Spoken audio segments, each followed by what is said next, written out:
നമസ്കാരം. മലയാളി വാർത്ത ഇൻസൈഡിലേക്ക് സ്വാഗതം. സിനിമാഭിനയം പോലെ അത്ര എളുപ്പമല്ല മുഖ്യമന്ത്രി കസേരയെന്ന് വിജയ്ക്ക് ബോധ്യമായി. 2 ദിവസം മുൻപ് തമിഴ്നാട് നിയമസഭയിൽ ഈ വർഷത്തെ ബജറ്റ് അവതരിപ്പിക്കുന്നു. ധനകാര്യമന്ത്രി ഒരു പ്രഖ്യാപനം. മുല്ലപ്പെരിയാർ അണക്കെട്ടിന്റെ ജലനിരപ്പ് ഉയർത്തുമെന്നാണ് തമിഴ്നാട് ധനമന്ത്രിയുടെ പ്രഖ്യാപനം. ബജറ്റ് അവതരണത്തിനിടയിൽ ധനമന്ത്രി എൻ മരിയ വിൽസനാണ് ഇത്തരമൊരു പ്രഖ്യാപനം നടത്തിയത്. കാവേരി നദിയിൽ നിന്ന് തങ്ങൾക്ക് അർഹതപ്പെട്ട ജലം നേടിയെടുക്കുമെന്നും ബജറ്റ് അവതരണത്തിൽ ധനമന്ത്രി പറഞ്ഞു. മുല്ലപ്പെരിയാർ അണക്കെട്ടിന്റെ ജലനിരപ്പ് 152 അടിയിലേക്ക് ഉയർത്തുമെന്നാണ് ധനമന്ത്രിയുടെ പ്രഖ്യാപനം. നേരത്തെ തന്നെ മുല്ലപ്പെരിയാർ അണക്കെട്ടിലെ ജലനിരപ്പ് 142 അടിയിലേക്ക് സുപ്രീം കോടതി നിജപ്പെടുത്തിയിരുന്നു. എന്നാൽ കേരളം ഉന്നയിച്ച ആശങ്കയുടെ അടിസ്ഥാനത്തിൽ ഇത് 136 അടി എന്നതിൽ പരിമിതപ്പെടുത്തി. 136 നിന്ന് 152. ബജറ്റ് പ്രഖ്യാപനത്തോടെ മുല്ലപ്പെരിയാർ അണക്കെട്ടിലെ ജലനിരപ്പ് ഉയർത്തുന്നതടക്കമുള്ള നടപടികളിലേക്ക് തമിഴ്നാട് കടക്കുമെന്ന് സർക്കാർ വൃത്തങ്ങൾ സൂചിപ്പിച്ചു.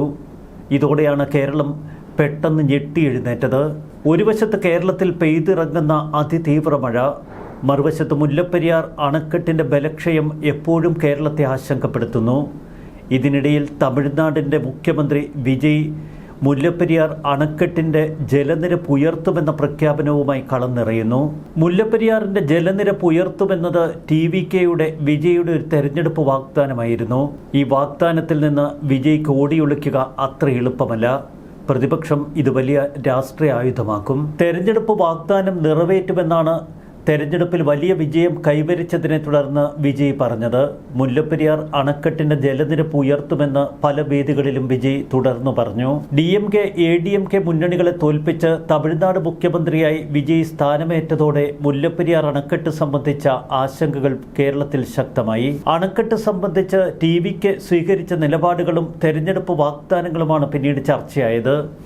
തെരഞ്ഞെടുപ്പിന് ശേഷം കോൺഗ്രസിനോടും രാഹുൽ ഗാന്ധിയോടും കൂടുതൽ അടുക്കുന്ന തമിഴ്നാട് മുഖ്യമന്ത്രി വിജയെ നമ്മൾ കണ്ടു. കേരളത്തിൻ്റെ മുഖ്യമന്ത്രി VD സതീശനുമായും കർണാടക മുഖ്യമന്ത്രി DK ശിവകുമാറുമായും ഉറ്റ ബന്ധമാണ് വിജയ് പുലർത്തുന്നത്. എന്നാൽ ഇതിനേക്കാൾ തീവ്രമായ ബന്ധം സ്റ്റാലിനും പിണറായി വിജയനും തമ്മിലുണ്ടായിരുന്നു. ഇരട്ട സഹോദരൻ എന്നൊക്കെയാണ് സ്റ്റാലിനെ ഒരു കൂട്ടം ആളുകൾ അന്ന് പിണറായിയുമായി താരതമ്യം ചെയ്ത് വിശേഷിപ്പിച്ചത്. എന്നാൽ പിണറായി വിജയൻ്റെയും സ്റ്റാലിൻ്റെയും കാലഘട്ടത്തിൽ ഒരു സമവായത്തിൽ ഈ വിഷയത്തിലെത്താൻ തമിഴ്നാടിനും കേരളത്തിനും കഴിഞ്ഞില്ല. അന്നും തർക്കം തുടർന്നിരുന്നു. അതിനേക്കാൾ ഭയാശങ്കകൾ നിറഞ്ഞൊരു കാലഘട്ടമാണിപ്പോൾ. കാരണം വിജയെ സംബന്ധിച്ച് മുല്ലപ്പെരിയാർ അണക്കെട്ടിൻ്റെ ജലനിരപ്പ് ഉയർത്തും എന്നത് ജനങ്ങൾക്ക് കൊടുത്ത വാഗ്ദാനമാണ്. വൈകാരികമായ ഈ വിഷയത്തിൽ സ്വീകരിക്കുന്ന ഏത് നിലപാടും തമിഴ് വികാരത്തെ വ്രണപ്പെടുത്തുമെന്ന് വിജയ്ക്കും TVK നേതാക്കൾക്കും അറിയാം. മുല്ലപ്പെരിയാറിൽ ജലനിരപ്പ് ഉയർത്തും എന്ന് പ്രഖ്യാപിച്ച വിജയ് മുഖ്യമന്ത്രിയായതോടെ ആ വാക്ക് പാലിക്കുമോ എന്നൊരു കൂട്ടർ ചോദിക്കുന്നു. പ്രതിപക്ഷം ഇത് വലിയ രാഷ്ട്രീയ ആയുധമാക്കുന്നു. അതുകൊണ്ടാണ് ഈ വർഷത്തെ ബജറ്റിൽ ഇത്തരമൊരു പ്രഖ്യാപനം അവർ ബോധപൂർവം നടത്തിയത്. മുല്ലപ്പെരിയാറിന്റെ ജലനിരപ്പ് 152 അടിയായി ഉയർത്തുമെന്നും കേരള തമിഴ്നാട് അതിർത്തിയിലുള്ള മംഗളാദേവി ക്ഷേത്രം തുറന്നു നൽകുമെന്നും തേനിയിലെ വോട്ടർമാർക്ക് വിജയ് നേരിട്ട് നൽകിയ വാഗ്ദാനം. മുൻപ് DMKയും ADMKയും ഇതേ വാഗ്ദാനം നൽകിയിരുന്നെങ്കിലും കഴിഞ്ഞ വർഷങ്ങളിലൊന്നും അതിനൊരു പരിഹാരമുണ്ടാക്കാൻ ആ സർക്കാരുകൾക്ക് കഴിഞ്ഞില്ല. രാഷ്ട്രീയ പോരാട്ടങ്ങൾക്ക് നിൽക്കാതെ തമിഴ്നാടിൻ്റെ അവകാശങ്ങൾ നേടിയെടുക്കുമെന്ന് വാക്ക് നൽകിയ വിജയ്ക്കൊപ്പം തേനിയിലെ വോട്ടർമാരും നിലകൊണ്ടു. ജില്ലയിലെ 4-ൽ 2 മണ്ഡലങ്ങളിലും TVK സ്ഥാനാർത്ഥികളാണ് വിജയിച്ചത്.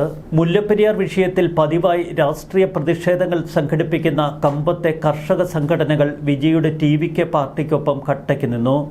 തെരഞ്ഞെടുപ്പിൽ വിജയിച്ചെത്തിയാൽ മുല്ലപ്പെരിയാർ വിഷയത്തിന് പ്രഥമ പരിഗണന നൽകുമെന്നായിരുന്നു TVK യോഗങ്ങളിലും തെരഞ്ഞെടുപ്പ് പ്രചാരണങ്ങളിലും വിജയ് ആവർത്തിച്ചു പറഞ്ഞത്.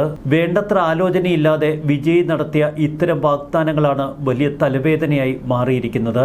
കർണാടകയുമായുള്ള കാവേരി നദീജല തർക്കത്തിൽ നിന്നും വിഭിന്നമാണ് മുല്ലപ്പെരിയാർ ഡാമുമായി ബന്ധപ്പെട്ട വിഷയങ്ങൾ. ഇക്കാര്യത്തിൽ വേണ്ടത്ര അവധാനത വിജയുടെ ഭാഗത്തു നിന്ന് ഉണ്ടായില്ല. കർണാടകയിലെ പശ്ചിമഘട്ട മേഖലയിൽ ഉത്ഭവിച്ച് തമിഴ്നാട്ടിലൂടെ ഒഴുകി ബംഗാൾ ഉൾക്കടലിൽ ചേരുന്നു കാവേരി നദി. കർണാടകയിലെ പ്രധാന ജലാശയങ്ങൾ കാവേരി നദിയോട് ബന്ധപ്പെട്ടവ. 1892 മദ്രാസ് മൈസൂർ കരാർ. ബ്രിട്ടീഷ് ഭരണകാലത്ത് മദ്രാസ് പ്രസിഡൻസിയും മൈസൂർ രാജാവും തമ്മിൽ കാവേരി ജല ഉപയോഗവുമായി ബന്ധപ്പെട്ട ഒരു കരാറിൽ ഒപ്പിടുന്നു. പിന്നീട് 1924 പ്രധാന കരാറിൻ്റെ കരട് ഇത്തരമൊരു കരാറാണ്. എന്നാൽ തുടർന്ന സ്വതന്ത്ര ഇന്ത്യയിൽ കാവേരി ജലതർക്കം വലിയ രാഷ്ട്രീയ വിഷയമായി മാറുന്നു. ഒരു വശത്ത് തമിഴ്നാട്, മറുവശത്ത് കർണാടക, ഒപ്പം കേരളവും. 1990-ൽ തർക്കം പരിഹരിക്കാൻ കേന്ദ്ര സർക്കാർ ഒരു ട്രിബ്യൂണലിന് രൂപം നൽകി. 2007-ൽ ട്രിബ്യൂണൽ അന്തിമ വിധി പുറപ്പെടുവിച്ചു. നദിയിലെ ലഭ്യമായ ജലം വിവിധ സംസ്ഥാനങ്ങൾക്കായി വിഭജിക്കുന്നതിനുള്ള കണക്കുകളാണ് ട്രിബ്യൂണൽ നൽകിയത്. എന്നാൽ 2018-ലെ ഒരു സുപ്രീം കോടതി വിധി അന്തിമമായി സംസ്ഥാനങ്ങൾക്കുള്ള വിഹിതത്തിൽ മാറ്റം വരുത്തി. കാവേരി മാനേജ്മെന്റ് അതോറിറ്റി ഉൾപ്പെടെയുള്ള സംവിധാനങ്ങൾക്ക് രൂപം നൽകി. 2018-ലെ സുപ്രീം കോടതി വിധിയിൽ തമിഴ്നാടിനുള്ള വിഹിതത്തിൽ കുറവ് വരുത്തിയിരുന്നു. അതിനുള്ള പ്രധാന കാരണം ബംഗളൂരുവിൻ്റെ കുടിവെള്ള ആവശ്യങ്ങൾ തന്നെ.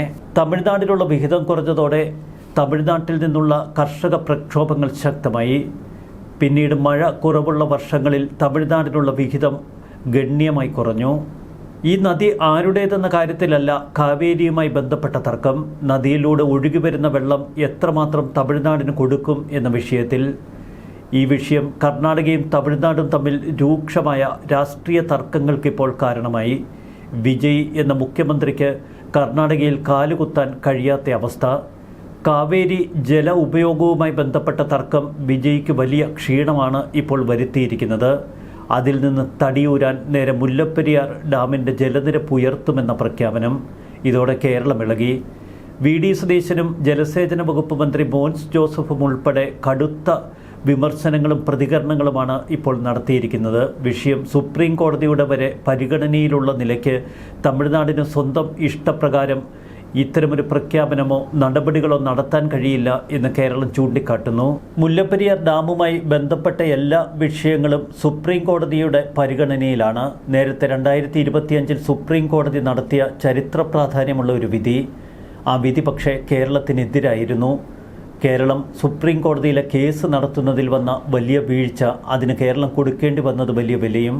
തമിഴ്നാടിന് ഏറെക്കുറെ അനുകൂല തീരുമാനമാണ് സുപ്രീം കോടതി 2025-ൽ വിധിയിലൂടെ പുറപ്പെടുവിച്ചത്. അണക്കെട്ടിൻ്റെ ഭാഗമായ ബേബി ഡാം ശക്തിപ്പെടുത്തുന്നതിന് 15 മരങ്ങൾ മുറിക്കാൻ തമിഴ്നാട് പുതുക്കി നൽകിയ അപേക്ഷയിൽ കേന്ദ്ര വനം പരിസ്ഥിതി മന്ത്രാലയം തീരുമാനമെടുക്കണമെന്ന് സുപ്രീം കോടതി പറഞ്ഞിരുന്നു. അറ്റകുറ്റപ്പണികൾക്ക് മുല്ലപ്പെരിയാറിൽ തമിഴ്നാട് സാധനങ്ങൾ എത്തിക്കുന്നതിന് കേരളം തടസ്സം നിൽക്കരുത് എന്ന സുപ്രീം കോടതിയുടെ നിർദ്ദേശം. 9 സ്ഥലങ്ങളിൽ 3 കേരളം അനുമതി നൽകാത്തതിന് ന്യായീകരണമില്ല എന്ന് സുപ്രീം കോടതി ചൂണ്ടിക്കാട്ടിയിരുന്നു. 2014-ലെ അനുകൂല ഉത്തരവിൻ്റെ അടിസ്ഥാനത്തിൽ മുല്ലപ്പെരിയാർ ഡാം ബലപ്പെടുത്താൻ ഗ്രൗട്ടിംഗ് നിർദ്ദേശിക്കണമെന്ന തമിഴ്നാടിൻ്റെ ആവശ്യം മേൽനോട്ട സമിതി എത്രയും വേഗം പരിഗണിക്കണമെന്നും സുപ്രീം കോടതി വിധിയിലൂടെ ചൂണ്ടിക്കാട്ടി. ഡാം ബലപ്പെടുത്താൻ സമിതി നിർദ്ദേശിച്ചാൽ കേരളം അത് അംഗീകരിക്കണമെന്നും വിധിയിലുണ്ട്. ഡാമിനെ ബലപ്പെടുത്തി ജലനിരപ്പ് ഉയർത്തുകയാണ് ഇപ്പോൾ വിജയിയുടെയും തമിഴ്നാടിൻ്റെയും ലക്ഷ്യം. എന്നാൽ ഇത് കേരളത്തിൽ ഒട്ടേറെ ആശങ്കകൾ സൃഷ്ടിക്കും. വിജയ് സർക്കാരിൻ്റെ ആദ്യ ബജറ്റിലെ ഈ പ്രഖ്യാപനം ഇടുത്തി പോലെയാണ് കേരളം കേട്ടത്. തുടർന്നാണ് രൂക്ഷമായ വിമർശനങ്ങൾ ഈ വിഷയത്തിൽ ഉയർന്നതും. മുല്ലപ്പെരിയാർ ഡാമിന്റെ ജലനിരപ്പ് ഉയർത്താൻ അനുവദിക്കില്ല എന്ന് കേരള ജലസേചന വകുപ്പ് മന്ത്രി മോൻസ് ജോസഫ് ഇക്കഴിഞ്ഞ ദിവസം പ്രഖ്യാപിച്ചു. പുതിയ ഡാം വേണമെന്ന കേരളത്തിന്റെ ആവശ്യത്തിൽ യാതൊരുവിധ വിട്ടുവീഴ്ചയുമില്ല. അണക്കെട്ട് സംബന്ധിച്ച വിഷയം തമിഴ്നാട് സർക്കാരുമായി ചർച്ച നടത്തുമെന്നാണ് മോൻസ് ജോസഫ് പറഞ്ഞത്. മുഖ്യമന്ത്രി തലത്തിലുള്ള ചർച്ചകൾക്ക് ശ്രമമുണ്ടാകുമെന്നും കേരളത്തിന്റെ ഭാഗത്തു നിന്ന് അതിനുള്ള സാധ്യതകൾ തേടുമെന്നും മോൻസ് ജോസഫ് പറഞ്ഞു. മുൻപ് കേരളത്തിലെ ജലസേചന വകുപ്പ് മന്ത്രിമാരുമായി ബന്ധപ്പെട്ട് നിരവധി വിവാദങ്ങൾക്ക് മുല്ലപ്പെരിയാർ ഡാമുമായി ബന്ധപ്പെട്ട വിഷയങ്ങൾ ഉയർന്നു വന്നിട്ടുണ്ട്. തമിഴ്നാടിന്റെ പ്രഖ്യാപനം ദൗർഭാഗ്യകരമാണ് എന്ന് കേരളം പ്രതികരിച്ചു. മുല്ലപ്പെരിയാർ അണക്കെട്ടിൽ സുരക്ഷാ പരിശോധനകൾ നടന്നിട്ടില്ല. സുപ്രീം കോടതിയുടെ നിർദ്ദേശപ്രകാരമാണ് 142 അടി നിലനിർത്തുന്നത്. ഇതിൽ മാറ്റം വരുത്താൻ കേരളത്തിനോ തമിഴ്നാടിനോ അധികാരമില്ല. 2 സംസ്ഥാനങ്ങൾക്കും സ്വീകാര്യമായ നിലപാട് സുപ്രീം കോടതി പരിശോധിച്ച് തീരുമാനമെടുക്കണമെന്നതാണ് കേരളത്തിൻ്റെ അഭിപ്രായം. പുതിയ ഡാം വേണം എന്നുള്ളത് തന്നെയാണ് സംസ്ഥാനത്തിൻ്റെ മുഖ്യ ആവശ്യം. നിലവിലുള്ള കരാറുകൾ, ട്രൈബ്യൂണൽ വിധികൾ, നീതിന്യായ നിർദ്ദേശങ്ങൾ എന്നിവയ്ക്ക് അനുസൃതമായി ജലനിരപ്പ് ഉയർത്തുമെന്നാണ് തമിഴ്നാടിൻ്റെ പ്രഖ്യാപനം. സംസ്ഥാനത്തിൻ്റെ അവകാശങ്ങളെ ബാധിച്ചേക്കാവുന്ന മേഘധാതു പദ്ധതി പോലെയുള്ള പദ്ധതികളെ എതിർക്കുന്നതുൾപ്പെടെ തമിഴ്നാടിൻ്റെ ജലാവകാശങ്ങൾ സംരക്ഷിക്കും. ദീർഘകാല ജലസുരക്ഷ ശക്തമാക്കുന്നതിനും കർഷകരുടെ ക്ഷേമം ഉറപ്പാക്കുന്നതിനുമായി മുല്ലപ്പെരിയാർ അണക്കെട്ടിലെ ജലനിരപ്പ് ഉയർത്തൽ, ആനമലയാർ, നല്ലൂർ അണക്കെട്ട് പദ്ധതികളുടെ നടപ്പാക്കൽ, ഗോദാവരി കാവേരി നദീബന്ധന പദ്ധതിയുടെ ദ്രുതഗതിയിലുള്ള പൂർത്തീകരണം എന്നിവയ്ക്കായും സർക്കാർ പരിശ്രമിക്കുമെന്നാണ് ബജറ്റിൽ പറഞ്ഞത്. ജനങ്ങളുടെ സുരക്ഷയാണ് മുഖ്യ പ്രശ്നം. അതുകൊണ്ട് തന്നെ മുല്ലപ്പെരിയാറിലെ ജലനിരപ്പ് ഉയർത്താൻ കേരളം അനുവദിക്കില്ല. ജലസേചന വകുപ്പ് മന്ത്രി ഇത്തരമൊരു നിലപാട് പരസ്യമായി പ്രഖ്യാപിച്ചു. എന്നാൽ ഏത് കാര്യത്തിനും അഭിപ്രായം പറയുന്ന കേരളത്തിലെ സിനിമാ നടന്മാരോ സാംസ്കാരിക നായകരോ മിണ്ടാട്ടം മുട്ടിയ അവസ്ഥയിൽ നിൽക്കുകയാണ്. തമിഴ്നാട്ടിലെ വിജയെ പിണർക്കാൻ പലർക്കും അത്ര മനസ്സ് പോരാ. 142 അടിയിൽ നിന്നും ഒരടി ഉയർത്താൻ സമ്മതിക്കില്ല എന്നതാണ് മോൻസ് ജോസഫിന്റെ നിലപാട്. മുല്ലപ്പെരിയാറിന്റെ സുരക്ഷയുമായി ബന്ധപ്പെട്ട് വലിയ ആശങ്കകളാണ് ഇക്കഴിഞ്ഞ വർഷങ്ങളിൽ കേരളം പങ്കുവച്ചത്. ഇതൊന്നും ഗവനിക്കാതെ രാഷ്ട്രീയ ലാഭത്തിനു വേണ്ടി ഇത്തരം പ്രഖ്യാപനങ്ങൾ തുടർന്നാൽ വിജയുടെ ജനപ്രീതി കേരളത്തിൽ ഇടിയും എന്നുറപ്പാണ്. പ്രത്യേകിച്ച് മുല്ലപ്പെരിയാറിൽ തൊട്ട് കളിക്കാതിരിക്കുകയാണ് വിജയ്ക്ക് നല്ലത്. ന്യൂസ് ഡെസ്ക് മലയാളി വാർത്ത ഇൻസൈഡ്.